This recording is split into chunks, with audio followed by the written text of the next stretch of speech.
کیا ہے؟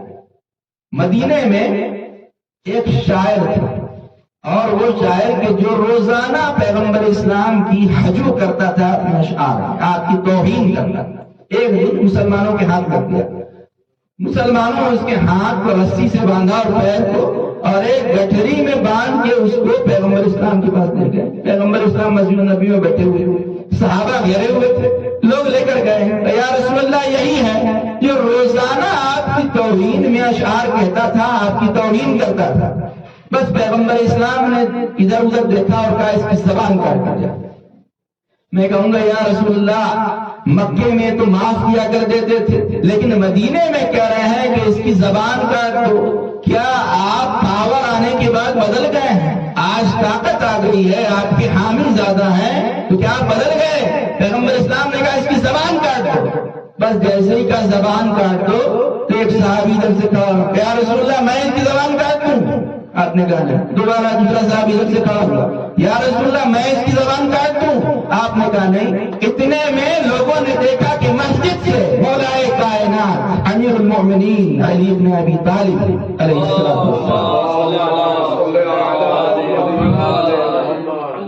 بس جب دیکھا کہ مولا آ رہے ہیں، مولا قریب آئے، پیغمبر اسلام کو سلام کیا، پیغمبر نے فرمایا علی اس کی زبان کاٹ۔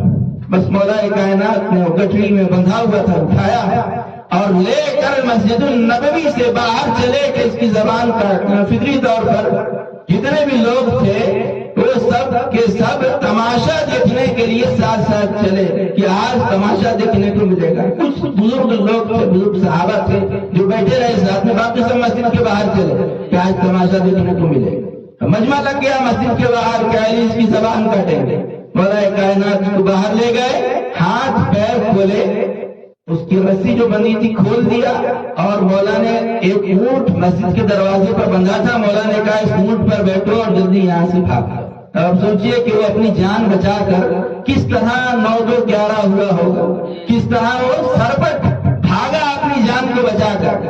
اب وہ تو بھاگ گیا، مگر یہ جتنا مجمع تھا ان کو تماشا دیکھنے کو ملا نہیں، تو سب غصہ ہوئے، سب ناراض ہوئے، اور پیغمبر اسلام کے پاس پورا مجمع گیا۔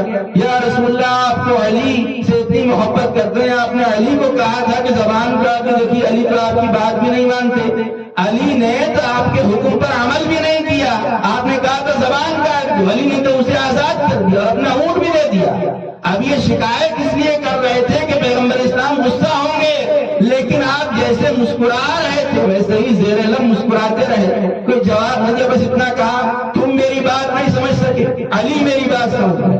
میں کہوں گا یا رسول اللہ جب آپ کی زندگی میں آپ کی بات نہ سمجھ سکے تو آپ کی بات کیا سمجھیں گے؟ بس وہ دن گزر گیا، رات آئی، وہ رات گزر گئی، دوسرا دن آیا، پھر پیغمبر اسلام مسجد النبی میں بیٹھے ہیں اور شمع رسالت کے پروانے آپ کو گھیرے ہوئے ہیں کہ اتنے میں مسجد میں وہی شخص انٹر ہوا جو کل قیدی بنا ہوا آیا تھا، جس کے ہاتھ بندھے ہوئے تھے، آج آیا تو ہاتھ آزاد ہے، پیر آزاد ہے، آیا پیغمبر اسلام کے پاس، ہاتھوں پر بیعت کی اور کہا یا رسول اللہ مجھے کلمہ پڑھا دیجئے، میں مسلمان ہونا چاہتا ہوں۔ پیغمبر اسلام نے کلمہ پڑھایا، مسلمان ہو گیا۔ کہتا یا رسول اللہ جب سے میں یہاں سے گیا ہوں رات بھر مجھے نیند نہیں آئی، اور پوری رات جاگ کے جیب سے پیپر نکالا اور کہا میں نے یہ قصیدہ لکھا ہے آپ کی شان میں، اگر آپ اجازت دیں تو میں پڑھ کے سنا دوں۔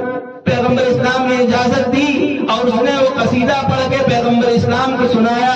دیکھا آپ نے وہ زبان کٹ گئی جو توہین رسالت کرتی تھی، وہ زبان مل گئی جو مدح رسالت کرتی تھی۔